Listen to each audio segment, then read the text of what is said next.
Herkese salam. Bugün Məclis-i Üns verilişinin səhv etmirəmsə 15-ci buraxılışındayıq. Bundan əvvəlki buraxılışlardan fərqli olaraq artıq canlı yayım etməyi dayandıracağam. Çünki bilmirəm nədəndirsə, hansısa bir texniki səbəbdən ötürü canlı yayımlarda video donur və şəxsən mənim özümə də çox xoş gəlmir. Və qərara gəldim ki, videoları cansız çəkib ondan sonra paylaşmaq daha məqsədə uyğundur. Bugünkü qonağım isə Orxan Atadır. Bir çoxunuz Orxan Atağını yaxşı tanıyırsınız. Azərbaycanlı rejissor, həm də aktyor, hal-hazırda Amerikada yaşayır və biz Orxan Ata ilə bir çox məsələləri müzakirə edəcəyik bu gün. Orxan, xoş gəlmisən. Çox sağ ol dəvətimi qəbul etdiyinə görə. Çox sağ ol Salih, xoş gördük. Minnətdaram ki, vaxt ayırıb dəvət eləmisən. Ümid edirəm çox uğurlu olar bu veriliş sənin üçün. Yayım aparmaq, bu podkast sənə çox yaraşır. İzləyirəm mənim də vaxtım olanda. Və bizi izləyənlərə də məsləhət görürəm. Bundan əvvəlki mən Nurlan Hüseynovla olan verilişi izləmişəm. Türkan Hüseynovla ilə olan verilişi izləmişəm. Və bir Azərbaycanlı siyasi WhatsApp. Bəli, Ukrayna, Zəngəzur bu mövzularda danışırdınız. Bu üç verilişi izləmə şansım olubdu. İnşallah daha da uğurlu olsun sənin üçün bu podkast. Məclis-i Üns. Çox sağ ol Orxan. Sən hazırda Amerikada yaşayırsan. Artıq mən bildiyim qədərlə 4-5 il olar ən azı rahatlıqla Amerikada yaşayırsan. Amerikaya necə qərar verdin getməyə? Orada həyat Azərbaycandan nə ilə fərqlənir? Təbii ki, fərq çoxdur, amma məsələn bir Azərbaycanlı özdə incəsənətlə məşğul olan bir Azərbaycanlı Amerikaya gedəndə nə üstünlüklər var, nə mənfi tərəfləri var? Ölkədən çıxmağımızın qəmgin notlarla başlamaq istəməzdim, madəm ki bu sualı vermisən. Yəni biz Amerikaya Amerikanı görməyə gəlməmişik. Ölkədə bizə sunulan şərait bizi qane etmədiyi üçün özümüzü başqa yerlərdə reallaşdırmaq qərarı verdik və Amerika bunun ilki idi, alındı, köçdüm bura. Amerikanın üstünlüyü oradadır ki, Amerika kapitalist ölkədir. Yəni, kapitalistdir deyə üstün deyil. Sadəcə bazar yekədir və burada işləyən insanlara pul var. Və biz də immiqrantlar özün bilirsən, dünyanın hər yerində ən çalışqan təbəqə immiqrantlardır. Biz də gəldiyimiz gündən bəri dayanmadan çalışırıq. Ən mənfi cəhətlərindən biri də odur ki, Amerika kapitalist ölkədir. Burada insani dəyərlər, mənəvi dəyərlər heç bir rol oynamır. Şirkətlər ölkəsidir. Ölkənin 50%-dan çoxunda söz sahibi dövlətin qurumları yox, şirkətlərdir. Bu, onsuz da liberal quruluşların təməl sütunudur. Bu mövzuya da gələrik yəqin ki. Gələrik. İncəsənət demişkən, yəqin ki, xatırlayırsan, çox bir neftə gün, əslində bir həftə təqribən, 27-si deyəsən, 27-si mayda Kan festivalda oldu.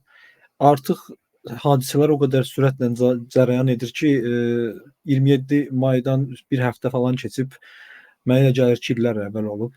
Amma bir neçə gün bundan qabaq, yəni bir həftə 10 gün bundan qabaq 27 mayda Kan festivalında bir türk aktrisa ən yaxşı qadın mükafatı qazandı. Bir tərəfdən təbii ki, bu Türkiyə üçün uğurdur, türk filmi üçün uğurdur, amma eyni zamanda orada çox maraqlı bir hadisə baş verdi. Və bu baxımdan sənin fikrin mənə çox önəmlidir, çox vacibdir. Həmin xanımın əlində vərəqdən nitqini oxuması və həmin nitqdə Türkiyədə əzilən qadınlar falan və sair və ilə axır tipdə bir nitq olması mənə maraqlıdır ki, necə həmin o 5 dəqiqə içində götürdülər bu teksti yazdılar. Çünki görünüşündən belə görünürdü ki, reaksiyasından belə görünürdü ki, guya bunun heç bir xəbəri yox imiş mükafat alacağından. Mən çox belə təəccüblü gəldi bu hadisə. Əvvəla mən də təbrik eləyirəm bir türk aktrisanın Kanda ən yaxşı aktrisa mükafatına layiq görülməyi. Bu çox gözəl bir hadisədir və tarix bundan 15 il, 20 il sonra bugünkü günü danışanda o qadının oradakı çıxışı və yaxud kim olduğu o qədər də önəm kəsb etməyəcək. Amma bir türk aktrisanın o mükafata layiq görülməyi türk filminin, türk rejissor işinin hansı səviyyədə olduğunun bariz nümunəsidir. Festivallar haqqında belə bir bu işin kulisində olan insanlar, incəsənət xadimləri yaxşı bilir ki, akademiya mükafatları xaric, yəni Oskar mükafatları xaric, bütün festivalların mükafat mərasimlərində kimin mükafat aldığı 24 saat, 12 saat vaxt aralığı ilə həmin komandaya bildirilir. Misal üçün, Nuri Bilge Ceylana deyilir ki, sabahları mükafat mərasimində bütün komandanla orada olmağınızı diləyirik. Artıq bilir ki, ya özü ya kimsə mükafat alıbdır ki, bütün komanda orada olsun. Belə olduğu təqdirdə sənətçilər öz çıxışlarını hazırlayırlar. Və Mərvə Dizdar çox uğurlu aktrisadır. Son dönəmə damğasını vurmuş. Həm drama, həm fəlsəfi drama, həm komediya janrında çox usta performans sərgiləyən bir aktrisadır. Və elə bir aktrisanın çıxıb nəyisə vərəqdən oxumağı mənə heç inandırıcı gəlmir. Və mənim də inancım və düşüncəm o yöndədir ki, sənin dediyin kimi o kağız onun əlinə tutuşdurulub. Ki o kağızdan oxuduqlarını da oxumasaydı, heç kim ondan inciməzdi. O kağız əlinə tutuşdurub. Yəni Kan festivalının təşkilatçıları mı bunu edib səncə, yoxsa Türk heyətinin özünün belə bir təşəbbüsü olub? Yəni nəyə görə belə bir şey etsinlər ki, özü də seçkidən bir gün qabaq baş vermiş. Bunun hansı məqsədə xidmət edə bilər ki bu? Elə Kan festivalının, Avropanın xidmət etdiyi məqsədlərə, yəni gender bərabərliyi, qadınların seçilmiş olması, xüsusi olması, onların hər cəhətdən bizdən fərqlənməyi, sanki biz bunu bilmirmişik kimi birdən riski çıxdılar ortaya ki, qadınlar sizdən fərqlidir. Ən gülüncü odur ki, qadınlar belə çox təəccübləndi ki, doğrudan sən demə biz fərqliymişik. O məqsədlərə xidmət eləyir Kan Film Festivalı və Kan Film Festivalı həm də yarandığı gündən bu günə istər 68 Avropadakı tələbə hərəkatı olsun, istər 80-ci, 79-cu ildəki dırnaqarası İran inqilabı olsun, istər Berlin divarının yıxılmağı, Sovetin çöküşü olsun. Çox özünə xas şəkildə incəsənət cəmiyyəti tərəfindən rol oynamış bir festivaldır. Kan Film Festivalını belə necə deyim, dırnaqarası yanaşmaq düzgün çıxmaz. Çünki çox böyük maliyyə donorları var, çox böyük qələm adamları istər sifarişlə, istər öz xoşları ilə o film festivalı haqqında yazıb çiziblər və çox önəmli bir yerə malikdir o festival kino cəmiyyəti arasında. Bütün bu hadisələrin fonunda yenə dediyim kimi tarixdən, gələcəkdən bu günə baxanda orada bir türk aktrisanın mükafat almağı bizim qazancımız bu oldu. Əsasən də türklərin qazancı. Hı hı. Sadəcə mən özüm də 7 ildir Avropada yaşayan biri olaraq, burada son dönəmlərdə dəyişən hekayənin mən də fərqinə vardım. Sanki hansısa bir məqsədli şəkildə bir ideologiya, bir düşüncə tərzi bütün dünyaya ixrac edilir və həmin düşüncə tərzi sanki ən doğru, ən universal bir düşüncə tərzi imiş kimi təqdim edilir və sadəcə düşüncənin özü yox, həm də əxlaqi yüksək pərdədən danışırlar bu insanlar və bu düşüncə tərzini, bu həyat tərzini qəbul etməyən və yaxud buna müxalif düşünən, fərqli düşünən insanlar sanki geridə qalmış və yaxud hansısa formada dəhşət mühafizəkar və yaxud irqçi və yaxud faşist, qadın düşməni kimi təqdim edilir. Azərbaycanda da artıq sən özün də yəqin fərqinə varmısan, bu təfəkkür yayılır. İndi buna belə deyək, elmi olaraq verilən ad hal-hazırda sol liberalizmdir. Yəni mən də ondan istifadə edəcəm. Azərbaycanda sosial şəbəkələrdə görürsən. Anidən biz heç vaxt gözləmədiyimiz anda təsəvvür elə bir son 30 ilimizi və 30 il ərzində Azərbaycanın ən böyük problemi nədir? Qarabağ. Dərdimiz Qarabağ, dərdimiz işğal edilmiş torpaqlar, Xocalı faciəsi, Azərbaycanlıların başına gətirilmiş qətliamlar və bu hekayə, bu belə deyək, diskurs heç kəs tərəfindən şübhə altına alınmır. İqtidarı da, müxalifəti də, dindarı da, dinsizi də, sağçısı da, solçusu da hamısı bu məsələdə eyni mövqedən düşünür və anidən birdən-birə fərqli düşünən və Azərbaycanın mövqeyini sual altına alan insanlar ortaya çıxmağa başladı və bunlar sanki Azərbaycan mövqeyi yox, Ermənistan, ermənilərin mövqeyini müdafiə edərmişcəsinə bir mövqedən çıxış edirlər və bu insanların necə deyim, danışdığı ritorikası ilə Qərbdə mənim gördüyüm ritorika eynidir. Ola bilər mövzuları fərqlidir, ancaq ritorika tamamilə eynidir. Bu Qərbin sol liberalizmini və yaxud Amerikan liberalizmi Azərbaycanda da bu formada özünü büruzə verməyə başladı. Yəni mən tam olaraq dərk edə bilmirəm.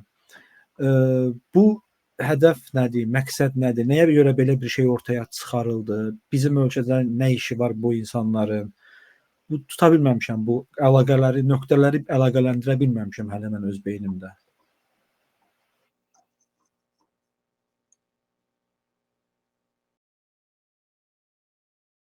O dediyin kütlə hər şeyə qarşı olan, çox rəngli, özlərini rəngli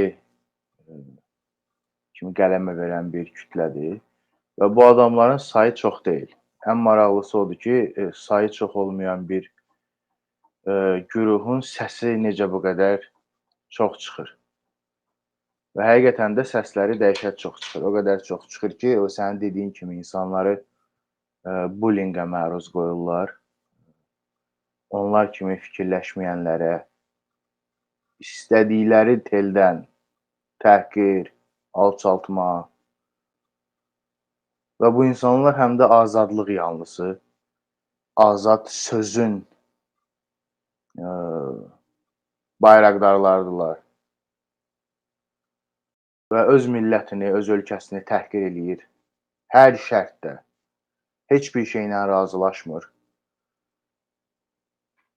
Ancaq bu insanların arasında hökumətlə milləti, hökumətlə ölkəni ayırd edəcək ağıl səviyyəsində insanlar var. Ancaq onlar da bunu etmirlər. Sanki elə bir dünyanın bir yerindən düyməyə basılmış kimi belə eyni şeylər hər yerdə tirajlanır. Məsələn, Trump burada seçiləndə he is not my president şüarlarını dəhşət çox eşidirdik biz. Hansı ki, o adamlar İngiltərədə Boris Johnson seçiləndə he is not my prime minister. Sonra Bu Türkiyədə baş verən, İstanbulda gezi olaylarında baş verən hadisələrdə mənim başqanım o deyil, Rəcəb Tayyip Ərdoğana xitabən. Həqiqətən də görürsən ki, fikrin çıxdığı fabrik eynidir. Hı -hı. Tərcümə olunur, şəkil dəyişir, ancaq niyyət hər yerdə eynidir. Və bu insanların əlində çox gözəl bəhanə var. Hökuməti təhqir edirəm adı ilə ya da hökuməti tənqid edirəm adı ilə bütün ölkəni, bütün milləti alçaldırlar və bunun üstün bir şey olduğunu təqdim eləməyə çalışırlar. Belə bir şey yoxdur. Ən gülməlisi də odur ki, bu insanlara hardansa dəstək gəlir. Yəni küçədə hər şeyə söyən, belə qışqırıb bağıran, heç bir şeylə razılaşmayan insan görsən, kim yaxınlaşıb onunla bir kəlmə kəsmək istəyər? Heç kəsə maraqlı deyil elə bir xarakter. Ki, hər gün nələrsə haqqında pis danışır, söyür, təhqir eləyir. Ancaq sosial mediada bu rəğbət görür. Bu rəğbət görür və bu kimi davranışlar sərgiləməyə çalışan insanlar da meyl eləyir. Sanki bunların öz həyatının bütün problemləri hökumətdədir. Mən Amerikada yaşayıram da, bayaq sən dediyin kimi. Burada işləməyən insanın cibinə heç kəs gəlib pul qoymur. Ümumiyyətlə, iqtisadiyyat hal-hazırda yəni elə bir vəziyyətdədir ki, Amerikanlar çaşbaş qalıblar. O bizimkilərin ağlı getməsini bizə. Biz yəni Sovet uşaqları uşaq vaxtı məhəllədə yarım litrlik Sprite 7 nəfər içən adamlardılar yəni. Covidin fövqünə qalxmış bir hadisədir bu. Burada insanlar başını itirib. Burada insanlar o qədər lüksə alışıblar ki, o qədər yəni axırıncı iPhone çıxdısa mütləq almalıdır, iPad çıxdısa mütləq almalıdır. Biz ona görə immiqrantlar bu kimi vəziyyətlərdə nə eləməli olduqlarını çox yaxşı bilirlər.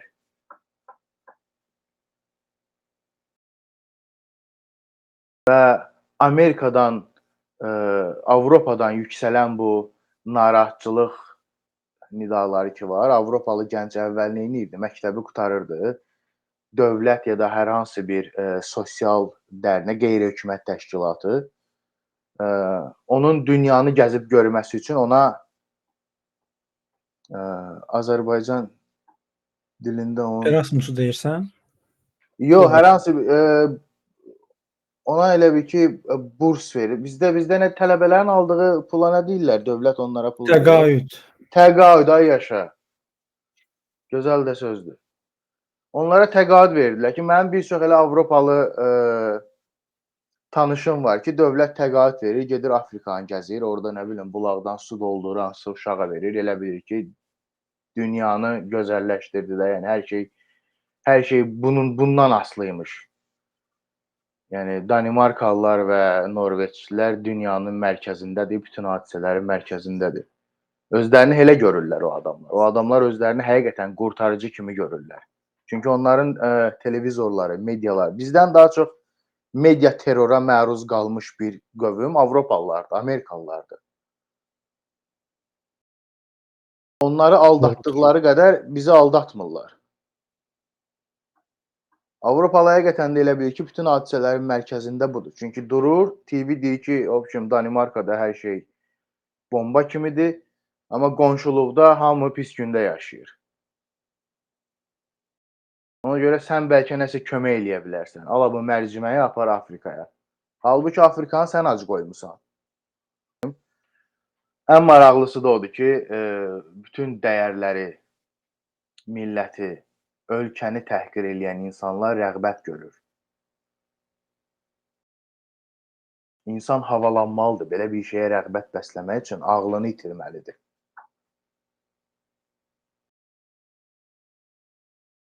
Mən Avropaya getməmişdən qabaqki düşüncəmi xatırlayıram.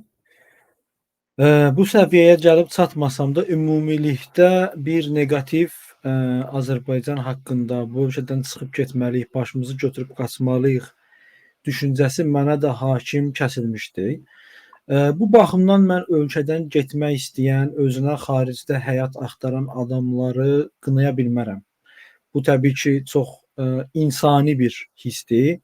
Mən sadəcə o vaxtı düşünürdüm ki, biz Azərbaycanda yaşadığımız üçün bunu istəyirik. Ancaq Avropaya gəlib gördüm ki, əslində məsələ hansı ölkədə yaşamağından asılı deyil. Məsələ daha çox insanlıqla bağlı bir şeydir. Xüsusən də bu qlobal dünyada insanlar gəzmək istəyir, görmək istəyir, fərqli həyatlar, fərqli təcrübələr yaşamaq istəyir. Çünki məsələn bizim üçün həyat standartlarının qat-qat yüksək olduğu Estoniyada yaşayan bir gənc də Estoniyada yaşamaq istəmir. Gedir daha qərb Avropa ölkələrinə və yaxud Avstraliyaya. Gedib Avstraliyada məsələn fermada çalışmağı üstün tutur. Bu artıq insan təbiəti ilə bağlı bir şeydir, mənə belə gəlir. Ancaq qayıtmaq istəyirəm həmin o bu tip adamlar, hər şeyi söyən, ancaq eyni zamanda da yüksək əxlaqi pərdədən danışan. Mənim yadıma gəlir, bizim müxalif olduğumuz dönəmdə yox idi belə bir şey. Yəni biz müxalif idik, hökuməti bəyənmirdik. Məncə çox legitim bir istəkdir. Doğru yanlışını qoyuram bir kənara, legitim bir istəkdir. Hökuməti bəyənməyə bilərsən. Ancaq heç kəsin ağlına gəlmirdi ki, Qarabağdakı erməni separatizminə haqq qazandıraq. Heç kəsin ağlına gəlmirdi ki, Azərbaycanı əslində bu separatizmə görə günahlandırsın. Sadəcə mən 2016-cı ildə aprel döyüşlərində bunu ilk dəfə fərqinə vardım.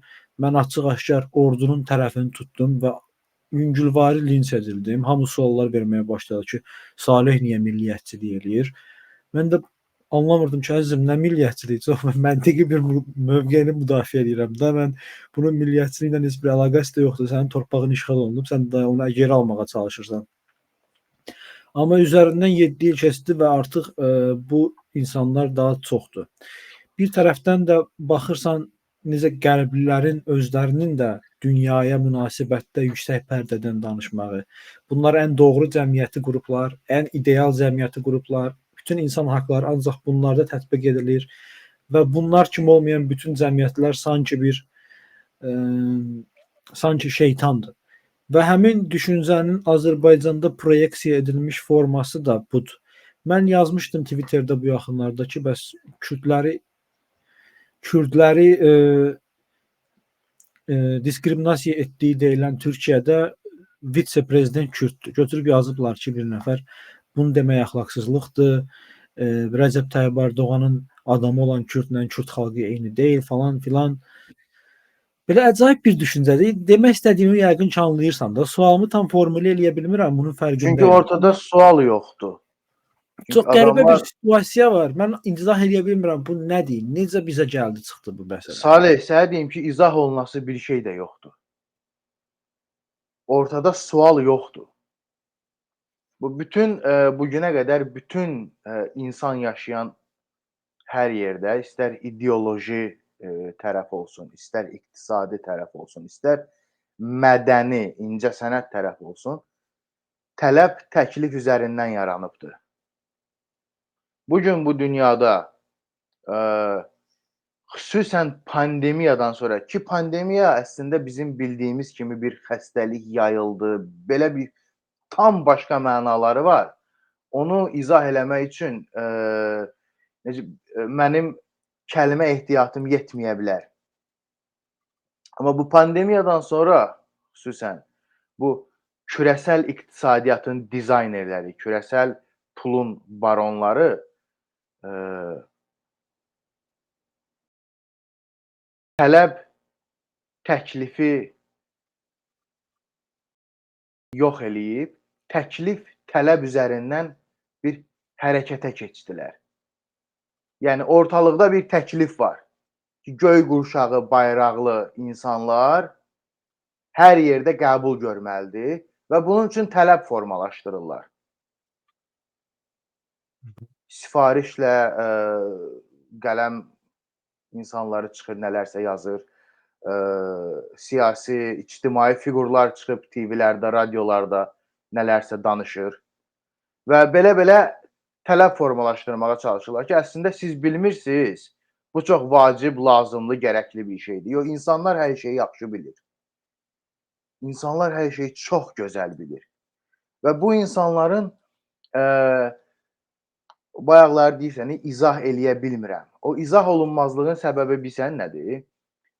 Bu tip mövqe göstərən, bu tip görüş bildirən insanları, yəni mühafizəkar deyək də, yəni cəmiyyəti qorumaq adına bu adamları həyat tərzləri ilə yargılamağa başladılar. Halbuki bu heç kimin nəinki haqqı, belə pis çıxmasın. Sənin götün üçün deyil ümumiyyətlə kimsə necə yaşayır ona qarışmaq. Sənin başın üçün deyil. Filankəs sırf Azərbaycan milli musiqisinə qulaq asır deyə zövqünə görə o adamı aşağıladılar. Zövq intellektual göstəricisi deyil. Zövq intellektual göstəricisi olsaydı, bu dünyadakı bütün incəsənət nümunələrinin 80%-i dindarlar tərəfindən yaradılmazdı. Bugün Qərbin nota aldığı musiqi ki, hamı o notla dərs keçir özünə, do, re, mi, fa. Bir katolik kilsəsində oxunan ilahinin ilk 4 hecasıdır. Yəni Üzeyir Mehdizadə də bu düstur üstünə bəstələyir öz əsərlərini. Hansısa DJ ya Nicki Minaj bilmirəm kimin adını çəkim. Rihanna da o düsturun üstünə yığıb öz karyerasını. Amma Rihannaya qulaq asan insan yargılanmır. Rihanna dinləyən insan analiz edilmir. Üzeyir Mehdizadə dinləyən insan analiz edilir və bunun bütün qulaq asdığı bir musiqi ilə onun bütün ictimai və siyasi görüşü analiz edilib ortaya bir data çıxardılır. Ki bu insan filan meyxanaya qulaq asır deyə Qarabağ müharibəsində öz ölkəsinin tərəfini tutdu. Bu insanların başı havalanıb. Bu insanlar avtofanı itiriblər. Həqiqətən nə realdır, nə real deyil. Bunlar ona görə də maksimum qütbləşməyə can atılır. Fikir versən, dünyanın hər yerində qütbləşmə gedir.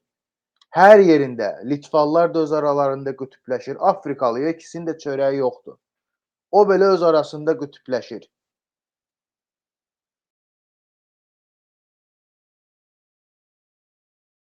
Və bu baş verən şeylər tələb təklif strukturunun altının bombalanması ilə başladı. Ümumiyyətlə Qərbin çox əla bacardığı bir şey var. Ustadılar. Həqiqətən onlardan öyrənəcəyimiz o qədər çox şey var insan təbiəti ilə bağlı. Fantastik dərəcədə çox baş yorublar insan təbiəti ilə bağlı.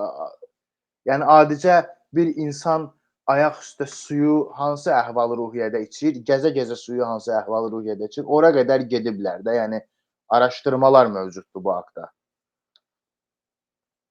Və Qərbin ki, Qərb belə deyək də Avropa 1-ci Dünya və 2-ci Dünya müharibəsindən sonra tamamilə işğal edilib, əsir edilmiş bir millətlər topluluğudur ki, kürəsəl iqtisadiyyat baronlarının hər dediyini yerinə yetirməklə mükəlləfdirlər ki, onlara qarşı çıxan siyasi xadimlərdə necə səhnədən Charles de Gaulle'dan başlayaraq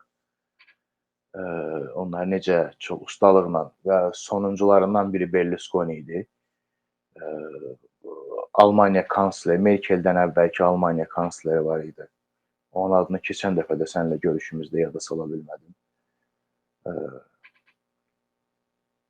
Bunu çox gözəl bacarırlar. Hal-hazırda bu adamların Schröder. Bəli? Gerhard Schröder. Yes, Schröder. Bu adamların bacardığı çox gözəl bir şey var. Əvvəla sənə qarşıdırlar. Sən hər hansı bir, məsələn, bugün Qarabağ savaşı ilə bütün Türk İslam coğrafiyasındakı oyanışı hər kəs hiss edir də, oxuyan, bilən. Çünki sonuncu dəfə həqiqətən də yəni Türkün ulduzu ilə İslamın hilalı xaç üzərində qələbəni 100 il əvvəl qazanmışdı. 100 il, 100 böyük il, 100 böyük ildə 2 nəsil yox olur. Bunlar əvvəla sənə qarşı kimi görsənirlər. Görsənirlər yox, həqiqətən də sənə qarşı dururlar. Gücləri çatmayanda səndən kimi görsənib ortaq olurlar və başlayırlar bu söhbətlərin içini boşaltmağa. Yüzillərdir necə Avropada bütün dəyərlərin altını boşaldıb. Adicə bir sevgilim sözü bugün itə də deyilir, pişiyə də deyilir. Hər şeyə deyilir sevgilim. Çünki artıq onun altı elə boşaldılıb ki, heç bir məna kəsb eləmir. Eynilə, yəni ki, love sözü. Burada da bütün heyvanlar, sincaba da love deyilir, ilana da love deyilir. Bunu çox ustaca bacarırlar. Bizim Avropalılardan öyrənməli olduğumuz çox şey var. Dəhşət çox şey var.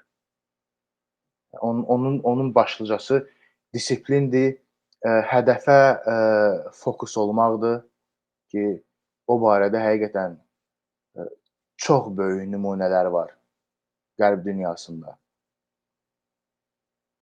Biz də onu onlardan öyrənib tətbiq eləməliyik öz həyatımızda.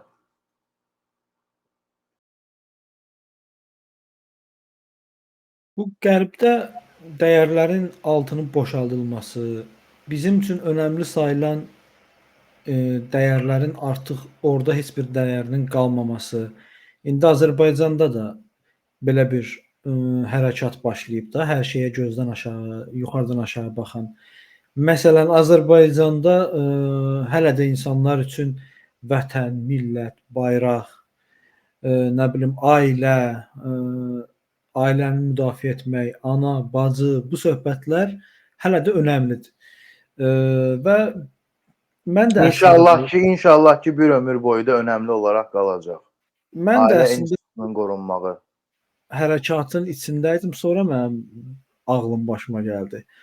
Azərbaycanda da ilk dəfə IO-çulardan mən görmüşəm bu dəyərlərə hücumlar. 2010-cu ildə 16 yaşımda mən ilk dəfə IO-dan məqalələr oxuyanda şok keçirirdim də və məni həvəsləndirirdi. Elə bilirdim ki, bunu yaza bilmək böyük intellektual bacarıq tələb edir.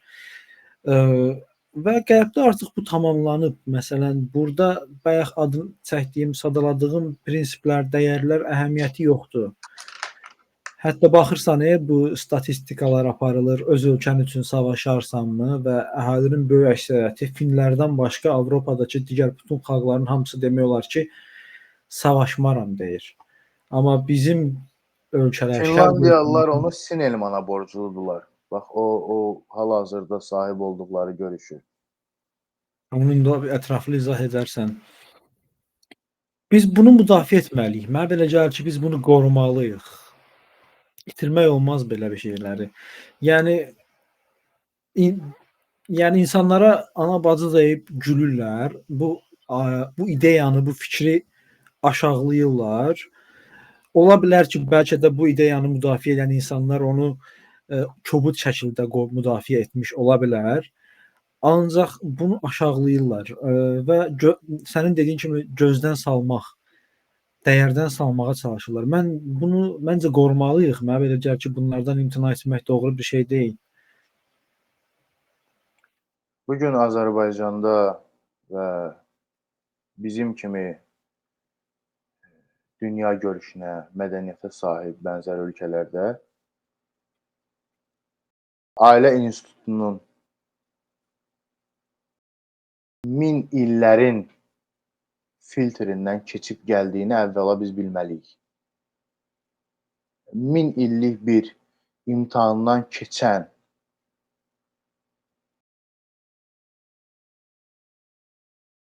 bir düstur, bir ənənə, bir dəyər sağlam olmasa, bu qədər il gəlib çata bilməz. Çünki xalqın intellektual zümrədən ən böyük fərqi odur ki, intellektual zümrə daim kitab oxumaq, yazmaq, müşahidə eləmək bununla məşğuldur. Ancaq xalq isə həyatı oxumaqla məşğuldur. Hansısa bir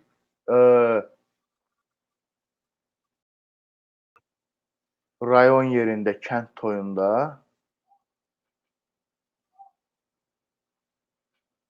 o yörədə bir qələm adamı varsa, yazı əhli varsa, o adama söz verirlər. Ancaq bütün kənd cəmaatı gözləyir ki, həm də filankəs söz deyəcək. Bax, filankəs söz deyəcək ha bu toyda. Və o adamın heç bir diplom, yazı, kitab, esse, tezis müdafiəsi, heç bir şey yoxdur. O adam gəlir söz deyir, hamı qulaq asır. Çünki o adam yaşadığı həyat boyu həyatı oxumaqla məşğul olubdur. Və Avropalının, Qərblinin metodlarından biri odur ki,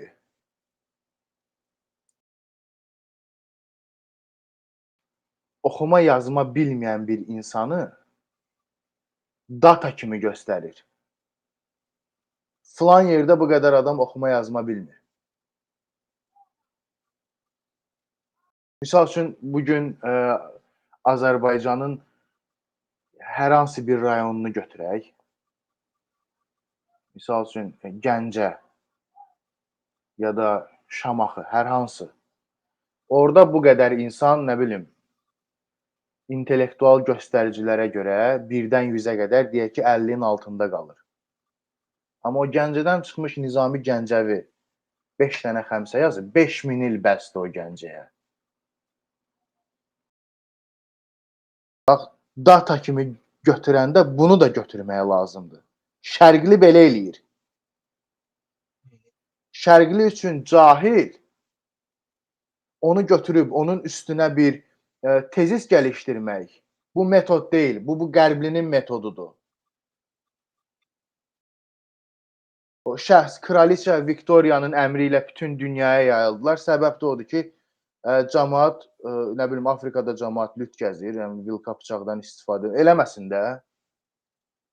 Sənə bunu kim inandırıb ki, vilka bıçaqdan istifadə eləməlidir hər kəs? Bu sadəcə sənin bəhanəndir. Sən bilirsən ki, Kongoda kobalt var, sən girib onu sömürməlisən. Sən bilirsən ki, Madaqaskarda qızıl mədənləri var. Cənubi Afrikada bugün 100.000-in üstündə qızıl mədəni var. Heç onlardan Botsvanadan tonlarla qızıl çıxardıblar. Nə yaparmısan? Vilka, bıçaq, kostyum, şalvar, ayaqqabı. Sonra İngilis dili öyrənmisən. O İngilis dili ilə Botsvanalı Londonda taksi sürə bilir ancaq.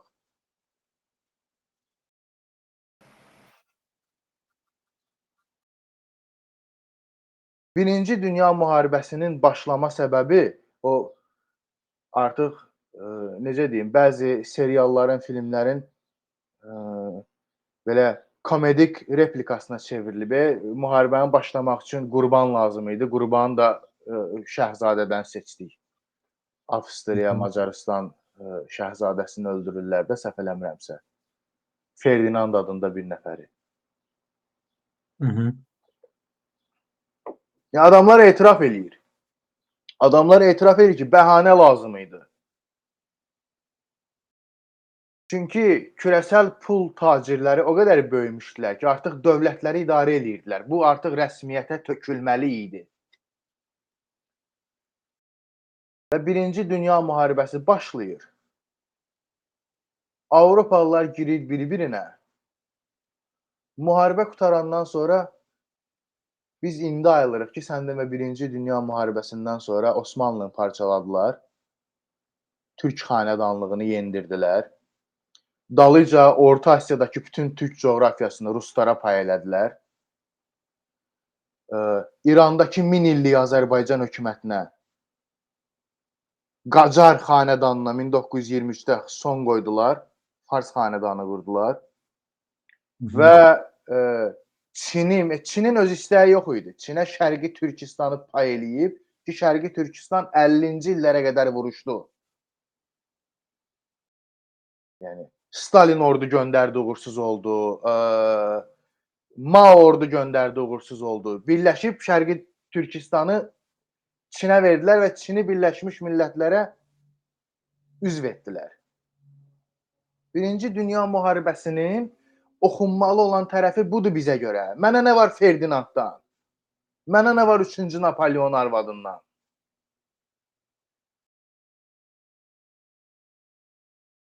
Bir-bir bütün türk millətlərini öz yurdunda əsir elədilər. Hamısını. Əlifbasını dəyişdilər, mədəniyyətinə müdaxilə elədilər, dinini dəyişdilər.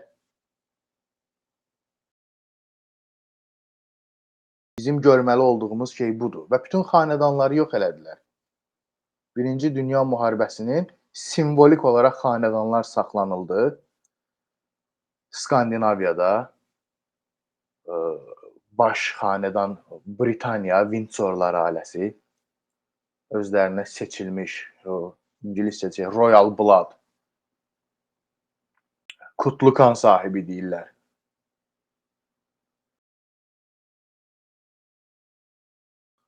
Və Birinci Dünya müharibəsindən sonra öz istədiyini ala bilməyən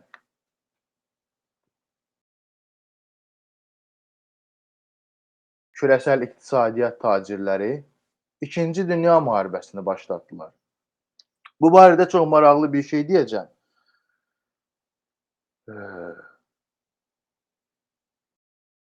Fulbright təhsil sistemi deyə bir sistem var. Hal-hazırda bütün dünyada hakimdir. Yəni Fulbright təhsil sisteminə keçməyən kim var idisə, yəni belini qırıb keçirtdilər hamısının. Fulbright təhsil sisteminə qədər bəzi tarix kitablarındakı tarixi faktları demək istəyirəm.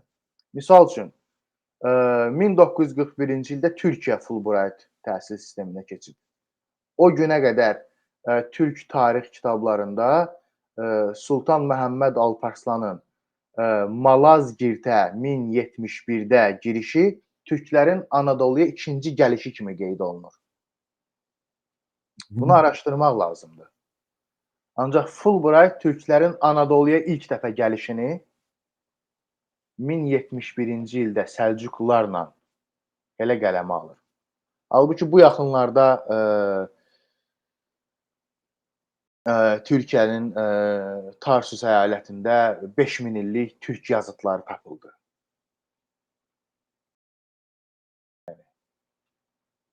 Çinlilər Fulbright təhsil sisteminə keçməmişdən öncə Birinci və İkinci Dünya müharibəsini Birinci və İkinci Avropa vətəndaş müharibəsi kimi qələmə veriblər. Çox maraqlıdır.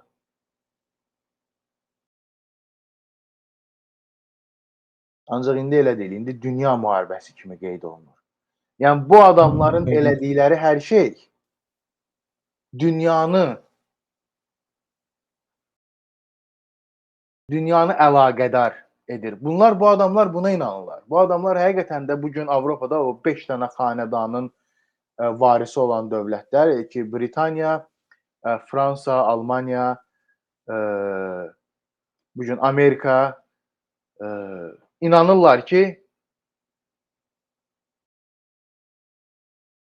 bütün dünyanın sahibi bunlardır. Qalan hər kəs bunlara kölə olmaqla mükəlləfdir. Buna həqiqətən inanırlar. Bu yalandan bir şey deyil. İkinci Dünya müharibəsi bitəndən sonra 1944-cü ildə heç müharibə bitməmiş bir o Qızıl anlaşması imzalandı Britaniya ilə Amerika arasında. Qızıl standartlarından çıxdılar. Yox, o 70-ci ildədir. 44-cü ildə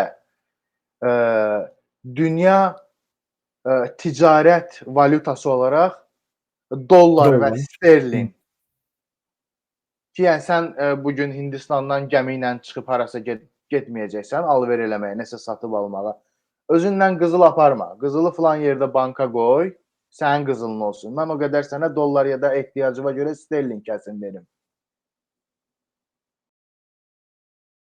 Və 50-ci illərdə Yalta müqaviləsi imzalandı. Yalta müqaviləsinin bütün şərtləri oxunmalıdır. Bugün özünə geosiyasətlə maraqlanıram deyən, və yaxud kürəsəl siyasətlə maraqlanan insanlar Yalta müqaviləsini oxumalıdır. Yalta müqaviləsini imzalayan adam Churchill, Stalin, Roosevelt. Bu üç dövlət xadimi dünyadakı bütün silah və müdafiə sənayesi məhsullarının satışı dollarla təşkil olunacaq. Səhiyyəyə aid hər hansı bir şeyin satışı dollarla təşkil olunacaq və enerji. Petrodollar 70-ci illərdə qızılın da dolların arxasından çəkilməyi ilə petrodollar qavramı girir istifadəyə. Və dolların bu günə qədər hegemon olmağı, Amerikanın illik gəlirinin 50%-ə yaxını faizlərdəndir. Yəni Amerika dövlətinin yarı gəliri heç nə eləmədən, sadəcə Malayziyaya bu qədər kreditə borc vermişəm, İndoneziyaya bu qədər, Hindistana bu qədər, IMF Türkiyəyə bu qədər verib, Rusiyaya bu qədər. O qədər güclü bir sistem qurublar ki, hər şey bunun üzərindən idarə olunur. Məsələn, bugün dünyada ən çox ixrac edən ölkələrdən biri Rusiyadır, o birisi Braziliyadır. Braziliyanın pulunun dəyəri düşür. Düşməməlidir. Mən iqtisadiyyat oxumamışam, bilirəm ki, düşməməlidir. İqtisadiyyat oxuyan insanlar təsdiqləyə bilər mənə asanlığına. Amma Malayziya heç nə eləmir. Malayziyada ancaq bank var, sığorta şirkəti var. Bir də texnoloji startaplar var. Malayziyanın pulunu düşüb eləmir. Nəyə görə? Çünki idarə Malazyalılarda deyil. Səni iqtisadiyyatla tərbiyə eləyirlər. Və artıq elə bir uçurumun eşiyindədir ki, bugünkü petrodollar. O qədər şip partlamağın ərəfəsindədir və bir çatlaq əmələ gəlib, bahalaşma. Sən bayaqları dedin ki, biz Azərbaycandan, bəli, məhz bu söhbətlərə görə çıxdıq. Tamamilə doğrudur. Mən Azərbaycanda qalıb yaşayıb işləməməyimin birinci səbəbi şərtlərdir. Şərtlər mənim istədiyim kimi olsaydı, mən əlbəttə ki, orada qalardım. Kim istəyər öz hər şeyini qoyub gedib özünə sıfırdan nəsə, heç tutacaq, tutmayacaq, o da bilinmir. Bildiyin həyatınla risk etməkdir. Və bu bahallığın qarşısı alına bilmir. Xüsusən bizim ordumuzun Qarabağ zəfərindən sonra tamamən alıb başını gedibdir. İnsanlar əziyyət çəkir. Qarabağda gedib canını güllənin qabağına atan insan bugün əziyyət çəkir məişət həyatında. Bilmir nə etməlidir. Çıxış yolu kimi buna dövlət nə edəcək, o da bilinmir. Mən əminəm, nəsə eləyirlər. Kiminsə yalandan günahına girmək istəmirəm. Amma bu bahalaşma dediyim kimi, bu petrodolların şişib partlama ərəfəsinə gəlməyinə görədir. İqtisadiyyatda bir çatlaq yaranır. Bugün Amerikada dəhşət bahalıdır. Avropa məncə bizdən 3 qat, 4 qat bahalıdır. Bahalıdır. Mən bilmirəm, sən orada nə qədər qaz pulu, işıq pulu verirsən. Çox. Çox bahalıdır. Bu hər yerdə belədir. Ancaq oradakı insanlar uzun müddətdir rəfah səviyyəsində yaşadığına görə, kiməsə desən ki, cəmaət Berlindən Maastrichtə köçür şərtlərə görə. Azərbaycanlı inanmayacaq buna. İstehza eləyəcək, güləcək. Çünki o elə bilir ki, buyur.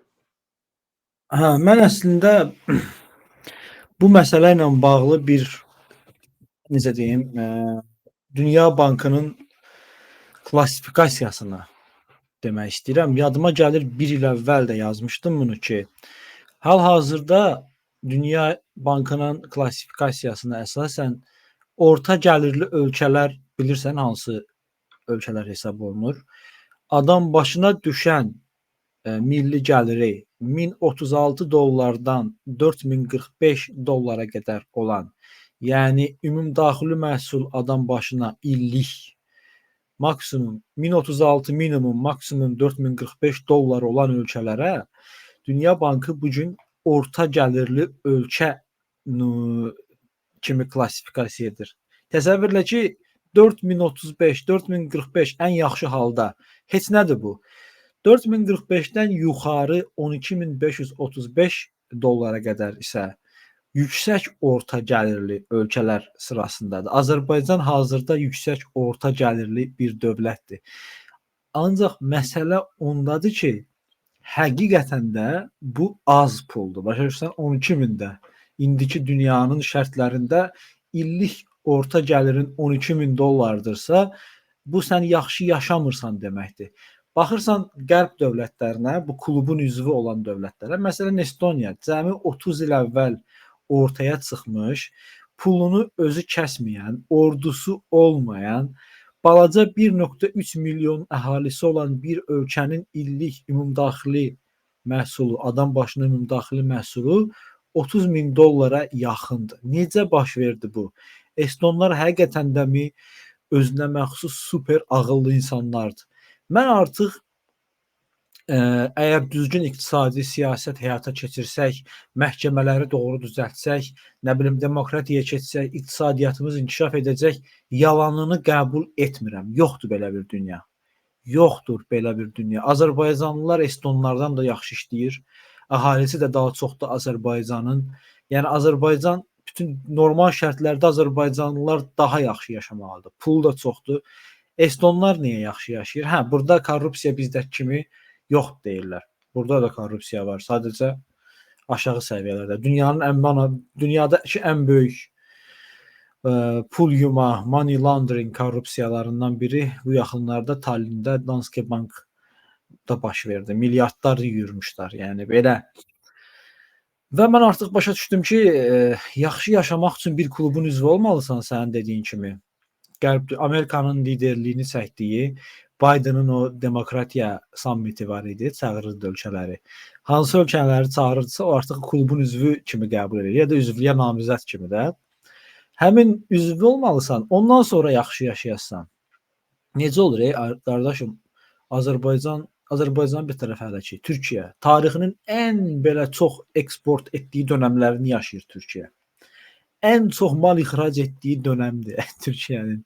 Tarixində heç vaxt bu qədər yüksək ümumdaxili məhsulu olmayıb bu ölkənin. Başa düşürsüz? Buradan izləyənlərə deyirəm. Deyirlər Erdoğan ekonomini batırdı. Türkiyə 100 illik tarixində, Cumhuriyyət dönəmində heç vaxt bu qədər yüksək iqtisadi göstəriciyə sahib olmayıb. Heç vaxt. Necə olur? Bu pul niyə bu qədər düşür dəyəri? Mən bunu anlaya bilmirəm və mən inanmıram ki, bu sırf daxili siyasətdəki hansısa bir yanlış siyasətdir. Məncə burada nəsə mütləq kənar bir şeylər var. Yəni başqa cür mümkün deyil. Başqa cür mümkün deyil. Türkiyə hal-hazırda öz narrativini yaratmağa çalışır və o narrativə ortaq olmaq istəyən bir çox dövlət var.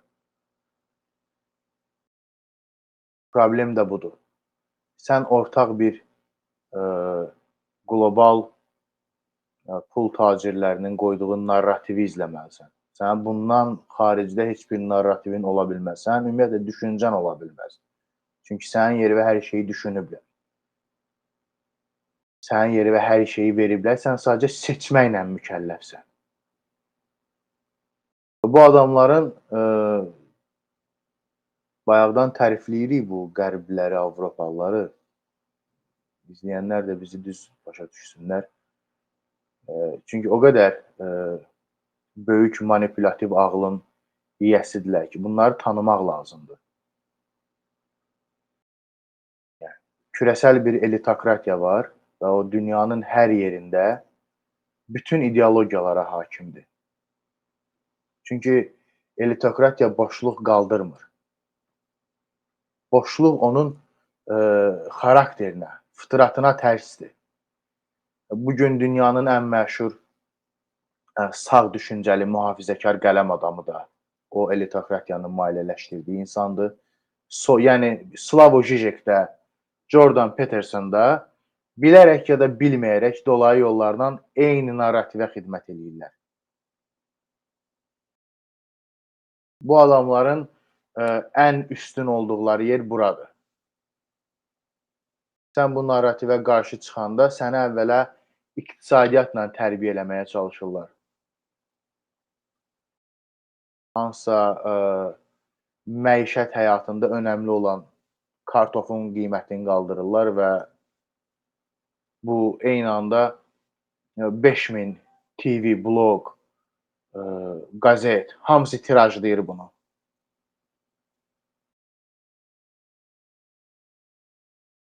Avropanın hal-hazırda bütün ölkələri, bax istisnasız bütün ölkələri, Britaniyanın bu ölkə öz pulunu özü çap eləyə bilmir.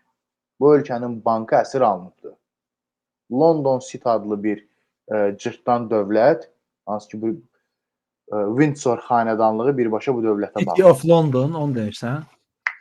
Bəli. Londonun City of- içində ayrıca bir qurum kimi bir şey. Bəli, City of London dövlətdir. Bunların ən məşhuru, ən bilinəni Vatikandır. Ki Vatikanın JP Morgan'da, Goldman Sachs'da hissələri var. Ciddi hissələri var. Yəni bu dini bir quruluş deyil. Vatikanın minlərlə media orqanı var. Hı -hı. Fransanın pulunu BlackRock çap eləyir. Fransanın öz pulu yox. Öz pulu olmayan bir dövlət, bir millət. Yəni onlara saxta bir rəfah sunulubdur ki, sən artıq bundan sonra Fransanın xarici və daxili işlərinə qarışma. Get kef elə. İstəyirsən Marseldə dincəl, istəyirsən get Mərakeşdə dincəl. Harda istəyirsən. Bütün qapılar sənə açıqdır. Ala bu pasportu 157 dənə ölkə var. Hamısı da şeydir. Maşın nömrəsi kimi ölkələrdir. Yəni yalandan yaradılıb. Hələ daha çox ölkə yaratmaq istəyirlər. Bu gün yəni Ukraynanın qoyulduğu vəziyyət odur. Ukraynanın içindən neçə dənə ölkə çıxacaq biz bilmirik. Və sənə belə yalançı rifah sağlayırlar və sən heç nə ilə maraqlanmırsan. Gedirsən dünyanın hər yerində kef eləyirsən. Səni görən insanlar da elə bilir ki, bütün fransız xalqı keyf eləyir. Almaniyanın Milli Bankının sahibi Siemens'dir. Siemens şirkəti. Amerikanın dollarını Fed çap eləyir. Fed birbaşa Smithsonian'a bağlıdır. Bu şeylər bilinməlidir. Bu şeylər bilinməyəndə insanlar bol kəsədən sallayırlar. Yəni bugün Avropada lider yoxdur. Avropa dövlətlərini idarə edən istər Macron olsun. Britaniyanın bugünkü vəziyyəti Azərbaycanın 90-cı illərdəki vəziyyətidir. Vəzirov gedir, Mütəllibov gəlir, Mütəllibov gedir, Elçibəy gəlir, Elçibəy gedir, Heydər Əliyev gəlir. Neçə dənə baş nazir dəyişdi? Üstündə heç bir zaman batmayan Günəş imperiyası. 6 ayda 3 dənə baş nazir dəyişdi.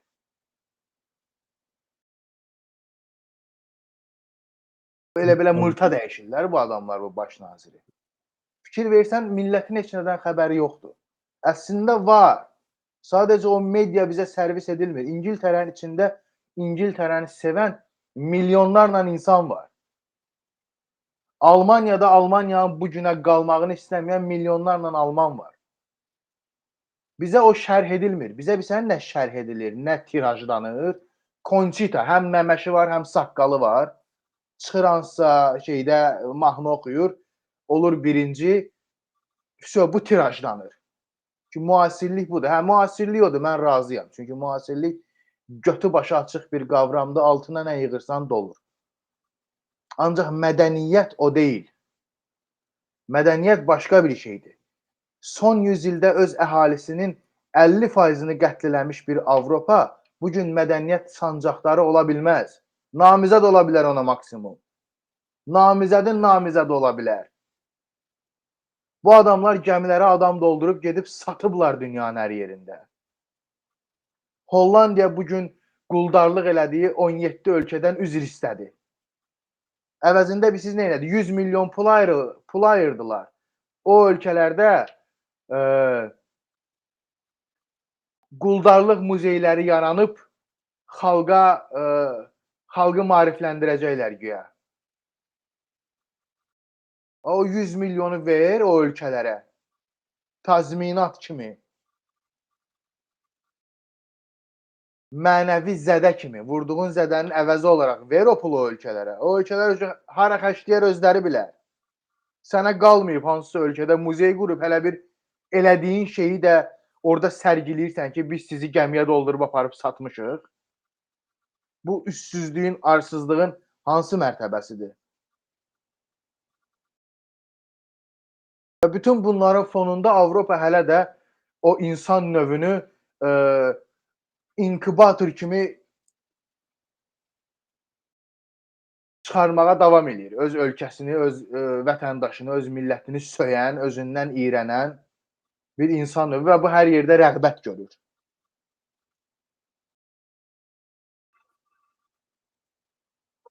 Bu adamlar Bağışla, buyur. Mən biraz qutarıb sözünü kəsdim, burasını edit eləyərəm. Kameram biraz xarab oldu, ona görə. Sən davam elə. rekord gedir. Rekord gedir, hə. Bu adamların hədəf aldığı şey sadəcə sənin iqtisadiyyatın deyil.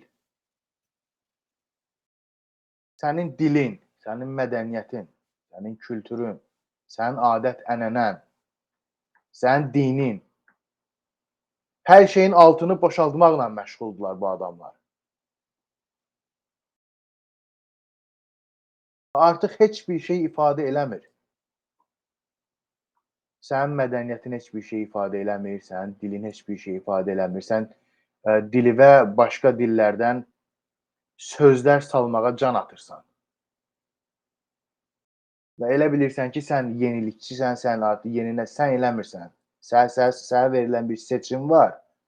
Sən sadəcə onu seçərək qarşı tərəfin hədəfinə bir addım daha yaxınlaşmağına xidmət edirsən.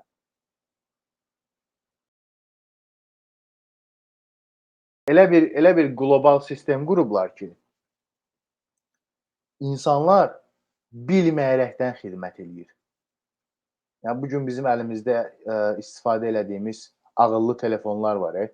Hansısa bir application, uygulamanı yendirirsən, sənə deyir ki, sən razılaş, mən sənin telefonunda filan şeylərdən istifadə eləyəcəm. Yəni, şəkil post eləmək istəyirsən, icazə ver, mən sənin qaleriyaya girim. Bugün qardaş öz qaleriyasını göstərmir telefonunda. Amma o qaleriyanı verib, Facebooka da verib, Twitter'a da verib, Instagram'a da verib, hamısının aksesi var, yəni girişi var. TikTok, yəni ki, fəlakətin ötəsi. Sənin səsindən, üzündən, hər bir şeyindən imza atırıq biz ora ki, sən bunların hamısından istifadə edə bilərsən. Datadır. Bu adamların əlində bu qədər data var deyə hələ də hegemondular. Data və texnologiya. Və bunun tacirliyi ilə məşğul olan insanlar, istər dil tacirliyi, istər din, mədəniyyət, ideologiya tacirliyi. Tacir dediyin insan nəyisə satan insandır. Satan insanla satdığı məhsulun arasında emosional bir bağ olmur. Bazara gedib dəzgahda kartof satana deyirsən, mənə bu kartofdan 1 kilo çək, deyir, yox, ondan çəkə bilmərəm. Onu mən çox istəyirəm o kartofları. Belə bir şey yoxdur. Gedib istədiyin kartofu, soğanı alıb gəlirsən. Bax, bu adamlar da belədirlər. İdeologiyanın da ticarətini yaradıblar, mədəniyyətin də ticarətini yaradıblar, geyimin də ticarətini yaradıblar, dilin də, dinin də, hər şeyin ticarətini yaradıblar. Bugün insanlar, siz elə bilirsiniz ki, yəni o Hindistan və uzaq şərq inanc fəlsəfəsi birdən-birə yəni insanlara aydınlanma verdi deyə dünyanın hər yerində hamı yox eləyir. Elə deyil, o din tacirləridir. Gətirirlər, tirajlayırlar.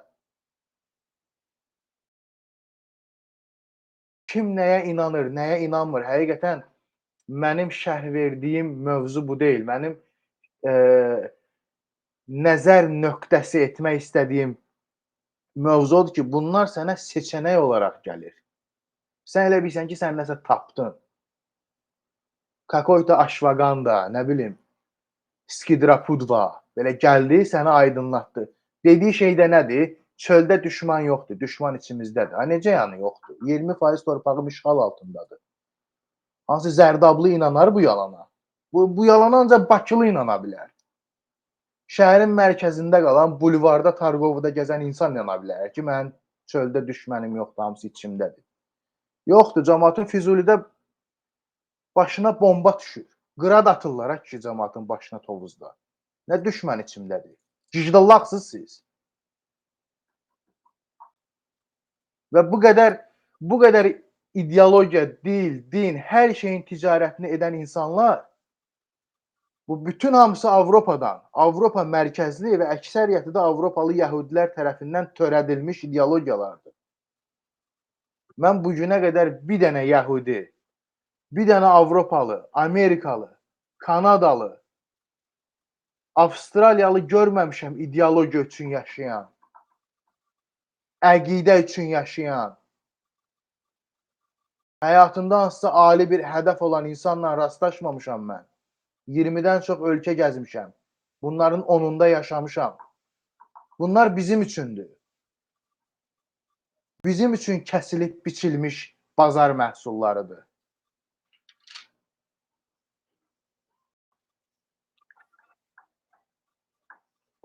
Təbii ki, bu məsələlər necə deyim, anlaşılması o qədər də asan deyil. Mən belə bilirəm ki, insan baş sındırmalıdır. Saatlarla, aylarla oxumalı və müşahidə etməlidir. Və sənin dediyin həmin o rifah illüziyası. Bu doğrudan da işe yarayır. Məsələn,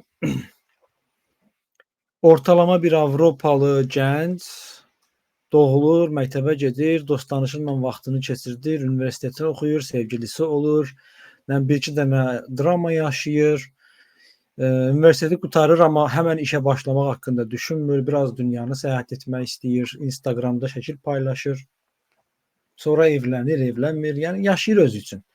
Həyatındakı problemlər çox gündəlik, bəsit, həll oluna biləcək problemlərdir və maddi problemlər bizim qədər yaşamırlar. Yəni bizdə maddi problem deyiləndə insanlar evə çörək almaq, uşağı axşam acından qalır kimi problemdirsə, bunlar bu səyahətə gedə bilmədiyim tərzdə problemlərdir. Və belə bir dünyada mən özüm fikir vermişəm ki, Avropalılar qədər apolitik millət əslində yoxdur. Sən dediyin həqiqətən də doğrudur.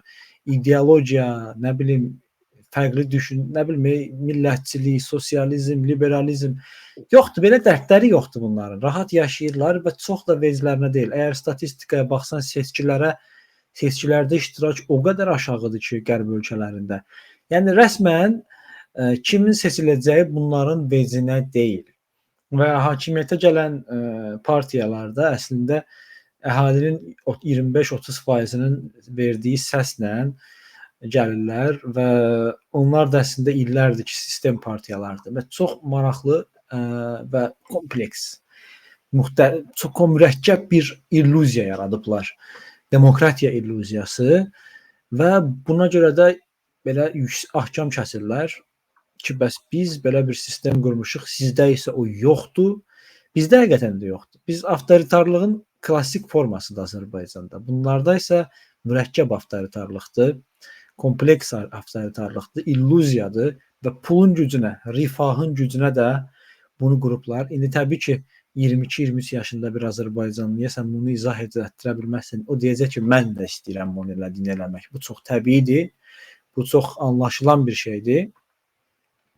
Ancaq mənim məsləhətim o olardı ki, 20-li yaşlarda, xüsusən də 25-ə qədər heç bir siyasi fikirdən, ideologiyadan möhkəm yapışmayın. Bu mənim sonuncu fikrimdir. Son gəldiyim qənaət nöqtəmdir deməyin. Çünki mütləq dəyişəcəksiniz. Mən bugün Twitterdə, sosial mediada açıq-aşkar erməni pərəstliyi eləyən adamlara çox ürəyim ağrıyır. Onların gələcəyinə görə. Çünki əvvəl-axır onlar ayınlayacaqlar necə səhv etdiklərini və gec ola bilər. Məsələn, biz müxalif idik, biz hökuməti bəyənmirdik, biz etirazlar eləyirdik, mitinqlər eləyirdik gənc yaşlarımızda. Ancaq sözümü baldan kəsirəm. Biz müxalif idik deyirsən, biz indi də müxalifik. Mən Azərbaycan aktiv müxalif həyatdan danışıram da. Mən 22 yaşındakı kimi müxalifətçiliklə məşğul deyiləm artıq. Öz işim, gücüm, öz problemlərim, öz Məsələ məişətim. əsl müxalifət nədir? Öz işin gücün olur, öz həyatın agendan olur. Ondan sonra nəyi eləyə bilirsənsə elə eləyirsən. Əslində doğrudur. Sadəcə mən onu demək istəyirəm ki, bizim boş vaxtımızın çox olduğu dönəmdə və aktiv müxalifətçiliklə məşğul olduğumuz dönəmdə milli məsələlərdə həssaslığı göstərirdik. Və Qarabağ və ermənilərlə olan münasibətdə bu qədər açıq-aşkar üssüzlük etmirdik. Hökuməti bəyənməsək də dövlət və hökumət fərqini qoruyurduq. Bunu məncə etməlidirlər. Gələcəkdə peşman olacaqlar. Çox peşman olacaqlar. Demək istədiyim budur. Məncə vaxtımız çox uzanır. Sənin də bağlanış kimi istəyirəm, bağlanışı sən edəsən, qonaq kimi mən etməyim. Ona görə bu məsələyə də reaksiya öyrənmək istəyirəm. Ondan sonra da yayımı dayandıra bilərik məncə. Çox sağ ol. Dediyin şeyə əlavə onu deyə bilərəm ki, çox güclü söz pəhləvanıdır qarşımızdakı küresel pul tacirləri və Avropada həqiqətən də mürəkkəb totalitarizm hakimdir və Avropada şirkətin bir sahibi var. Nə olur olsun, şirkətin sahibi dəyişmir, müdirlər dəyişir. Bugün Avropa dövlətini idarə edən prezidentlər və baş nazirlər o şirkətin müdirləridir. Şirkətin sahibi daim eynidir. 100 ilə yaxındır, eyni ailələr, eyni insanlardır. Və dünyanın heç bir tərəfində öz əksini tapmayan ideologiyaları gətirib bizim içimizə salıb, bizim dilimizi, mədəniyyətimizi, kültürümüzü, davranışımızı, dinimizin altını bombalayırlar, altını boşaldırlar. Məsələn, deizm kimi 80-ci illərdə budçisini divardan asmış bir qavram Azərbaycanda hələ də aktivdir. Özbəkistanda 80-ci illərdə bitib qardaş, bunu girib oxusaz gülmək tutar sizi. Bu sizin yaxşılığınız üçün tirajlanan bir şey deyil. Sən insanları maksimum, necə ki Yəhudiliyi ələ keçirdilər, Xristianlığı ələ keçirdib 4-cü ilə böldülər, sonra İslamı ələ keçirdib 2 qola böldülər, Əməvilər və Maturidilər. Bunun kimi, yəni, insanları maksimum dəyərlərdən uzaqlaşdırmaq üçün sözlər icad etməyə çalışırlar. Bunların başlıcası da deizmdir. Yəni, mən Allaha inanıram, amma onun göndərdiyi dinə inanmıram. Bomba kimi, özün bilərsən. Cavab verəcək olan da sənsən, yəni, başqası deyil. Salih, çox sağ ol, minnətdaram. Həqiqətən çox yüksək səviyyəli bir veriliş aparırsan. Həm məni qarşılama, həm qonaq ağırlama tərzinlə həqiqətən çox təsirləndirdin məni. Mən bir saniyə belə hiss eləmədim ki, kiminsə verilişindəyəm. Bir dəfə belə olsun, izləyicilərimiz özləri şahid olacaqlar. Sözümü kəsmədin, hətta bəzən oldu ki, mən sənin danışdığın sözün arasına girdim, ancaq sən bunu heç vaxt eləmədin. Ayrıca minnətdaram buna görə. Məclis-i Üns verilişində mənim də görmək istədiyim, arzu etdiyim insanlar var ki, məncə Məclis-i Ünsün izləyicilərinə də maraqlı olar. Əli Əkbəri izləmək istəyərəm. Hətta bir veriliş üçün yox, bir neçə veriliş üçün.